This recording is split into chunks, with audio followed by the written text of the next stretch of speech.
So obviously, just for you, you've obviously been in these games before. Just kind of what's the mindset going into the Apple Cup? Man, yeah, I know how Apple Cup is. Same thing every year. It's a big game. We know what game it is. The important thing is, like I say every week, keeping the simple things simple. We don't want to come into this week thinking we got to do anything different. It's important to stay to our craft and prepare like we would prepare like we was playing any other team. And I think that's important going forward. Is there almost double motivation just in the sense of, obviously the rivalry game, but also wanting to erase last weekend? I wouldn't say all that. I say this. I say the biggest thing that we want is to not let a team beat us twice. We know what happened last week. It's important not to just watch it and act like it didn't happen, but it's important to know what happened, capitalize off of that this week, and prepare accordingly going into this week. What have you tried to tell some of your teammates who obviously haven't been here before and haven't played Washington? What have you tried to tell them about the game and just kind of about the intensity of the rivalry?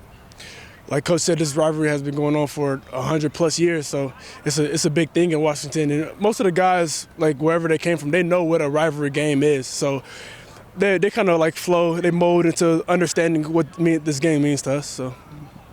Not that you want to think too much about the North Texas game, but you're from that area. Did you have some friends and family at the game? I did.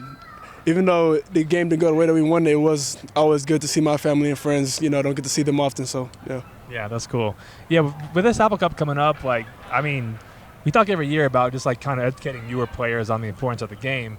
But this year, it seems like that would be even more prevalent. Have you taken any steps yourself just to be hey, this is kind of what this game means to us, or kind of what's that been like with you guys? Just a little bit. I think everybody, the team as a whole, has done a good job of explaining what this game means to us. Even the coaches and all, the coaches that just got here, they've done a good job of explaining it, even though they haven't been here as long as some of the other guys have. I think they've done a good job of explaining that to the other players as well.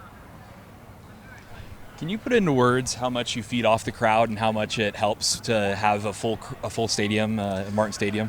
It helps a lot. Even I just speaking from a defensive standpoint, I like to tell the D-line or the defense, having that energy as a whole, that joy, and just hearing your teammates, your players, your brothers screaming, cheer you on, and then adding the fans into that, it's truly a big help. And it gives you that, you kind of get the sense of playing the game and you don't really feel tired. You're kind of just playing to play. I know you guys kind of held Jonah Coleman in check a little bit last year, but tell me a little bit about what are the challenges with this offensive attack and the rushing attack that the Huskies bring? Well, we know that they're pretty decent up front. Like I said, we're going to prepare the same way. Obviously, we're not going to take them lightly. But we know that they're going into practice that we're going to have to prepare for their run scheme, their zone scheme.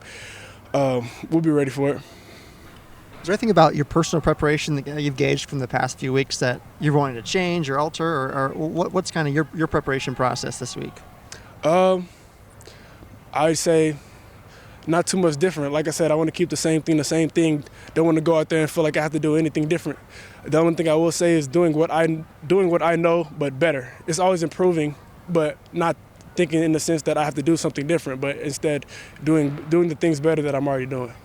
Playing in this game, obviously, you've been on both sides of the result in this rivalry. What was the emotion and the feeling of winning it last year, and just kind of do you kind of relive that moment, winning that game in your mind? All the time. That fourth down stop, that'll live in history forever. And that was such a nostalgic moment that I'll be thinking about for years. And just even the players that aren't here anymore, I already know that they'll be telling their kids that in the future and whatnot. And then just, I guess, how excited are you? Just obviously, there's a lot to say, a lot of outside noise about the difference in the two programs and just the talent gap. But what's kind of your approach? Do you pay attention to any of that, or what's your approach with just the disparity that maybe exists? Yeah, I mean, even adding on to last week and then going into this week, there's a lot of talk on social media, and I feel like we do a good job of just staying off of it and not buying into the negativity or the positivity that may fill our heads. We do a good job of knowing the team and just being to ourselves. Like I said, a lot of the times the fans may not enjoy what happens and they may, switch up on us. But at the end of the day, we have each other. And then when we go out and fight on the field, that's who we're going to have. So.